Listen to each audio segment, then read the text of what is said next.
कहा बोले राजन, हम चाहे कितने पापी क्यों ना हो, अगर हमने एक बार भी राम नाम जप लिया तो इस भव से पार होने से हमें कोई नहीं रोक सकता। बोले गुरुदेव कैसे? बोले कि डाकू था रत्नाकर नाम का, वो दिन भर पाप करता रहता, पशुओं को मारता, जीव जंतुओं को मारता, चोरी करता, दूसरे को लूट लूट कर धन इकट्ठा करता, अपना डेरा इस सुनसान जंगल में बनाकर जो उस रास्ते से निकलता उसका धन छीन लेता। एक दिन वो रत्नाकर डाकू मध्य रात्रि में एक वृक्ष के नीचे बैठा हुआ था, उसी रास्ते से नारद जी महाराज निकले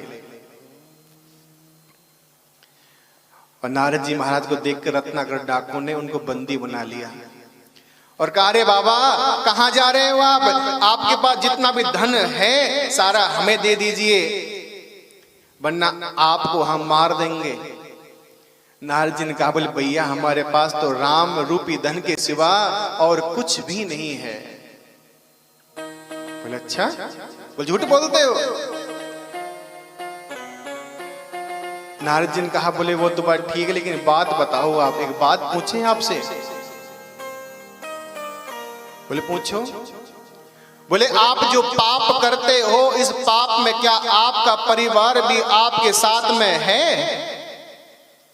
रत्नाकर डाकू ने कहा, बोले बाबा, बोले बिल्कुल है, वो मेरे परिवार है, मेरे माता है, मेरे पिता है, मेरी पत्नी है, मेरे बच्चे हैं, सब हैं, इस कार्य में सारे सम्मिलित हैं। बोले एक बार घर जाकर पूछ के आओ ना एक बार आप। रत्नाकर डाकू ने कहा, बोले इसका मतलब ये था मैं पूछने जाऊंगा और आप यहां से भग जाओगे। नारद जी ने कहा, बोले चिंता मत करो, संत का वचन है, आप पुनः लौट के आओगे, हम आपको यहीं पर मिलेंगे। बोले नहीं नहीं विश्वास नहीं होता। बोले ठीक है भैया, विश्वास नहीं होता तो हमें इस वृक्ष के नीचे बांध दीजिए। और नारद जी को रत्नाकर डाकू ने बांध दिया और रत्नाकर डाकू अपने घर गया। जब घर गया ना तो घर के दरवाजे पर पिताजी मिले। पिताजी को कहा, पिताजी एक बात पूछें आपको? बोले पूछो।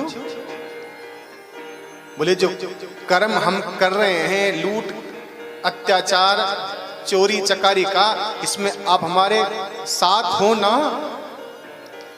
पिताजी ने कहा, बोले भैया ना बिल्कुल नहीं, हम आपके पाप के भागी क्यों बने? महाराज रत्नाकर डाकू उदास हो गया और अंदर जब रत्नाकर गया तो माताजी मिली।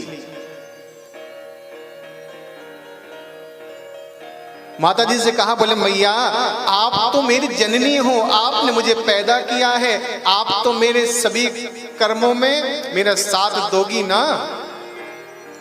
जो ये चोरी चकारी पाप अत्याचार में करता हूं, लोगों को लूट लूट के जो धन लाता हूं, वो जो पाप होता है उस पाप में आप मेरे साथ हो ना? माता जी ने कहा, बोले बेटा बुरा मत मानना, मैं आपके इस पाप में सम्मिलित नहीं हूं। रत्नाकर डाकू ने जब ये बात सुनी तो रत्नाकर डाकू बड़ा उदास हुआ और अंदर गया अपनी पत्नी से। पत्नी भोजन बना रही थी और कहा, बोले देवी एक बात बताना, सच्ची सच्ची। बोले बोलो क्या बात है? बोले जो हम कर्म कर रहे हैं, जो मैं चोरी करके लाता हूं, दूसरों का धन छीन छीन के लाता हूं, वो जो पाप होता है उस पाप में अब तो मेरे साथ हो। अरे आप तो मेरी अर्धांगिनी हो, आपने तो मेरे साथ जीने का वचन लिया है, आप तो अग्नि की परिक्रमा करके मेरे साथ जीने मरने का वचन लेके आई हो, आप तो साथ हो ना? पत्नी ने कहा, बोले स्वामी एक बात मैं आपको बता दूं, आपके पुण्यों के अधिकारी मैं हूं, लेकिन आपके पापों का अधिकारी मैं भी नहीं हूं। रत्नाकर डाकू रोता रोता नारद जी महाराज के पास गए और कहा, बोले प्रभु मुझे आज ज्ञात हो गया अपनों के लिए कितना भी अच्छा कर लो, जब समय विपरीत आता है तो अपने को त्याग देते हैं।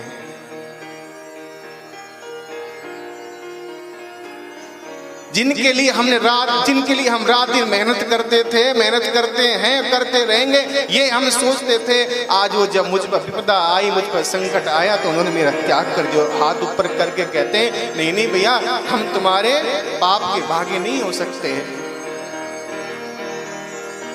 नारद जी के चरणों में रत्नाकर डाकू गिर गए और कहा, बोले गुरुजी मुझे सदमार्ग दिखाइए आप, मेरा ये मार्ग कैसे सुधर सके। रत्नाकर डाकू रोने लगा। नारद जी ने कहा, बोले रत्नाकर उदास मत हो, अभी कुछ बिगड़ा नहीं है।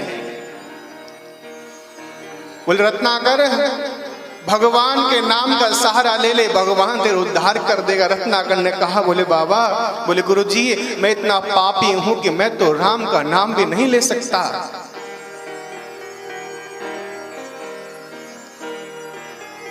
बोले मैं तो भगवान से यही मांगता हूं कि प्रभु मुझे मृत्यु दे दे, मैं मर जाऊं इस जीवन का अब जीकर मैं नहीं चाहता, मैं जीवन जीऊं, मैं जीवन को समाप्त करना चाहता हूं। रत्नाकर डाकू कहने लगा, गुरुदेव अब मैं मरना चाहता हूं। नारद जी सुंदर उपदेश देकर चले गए।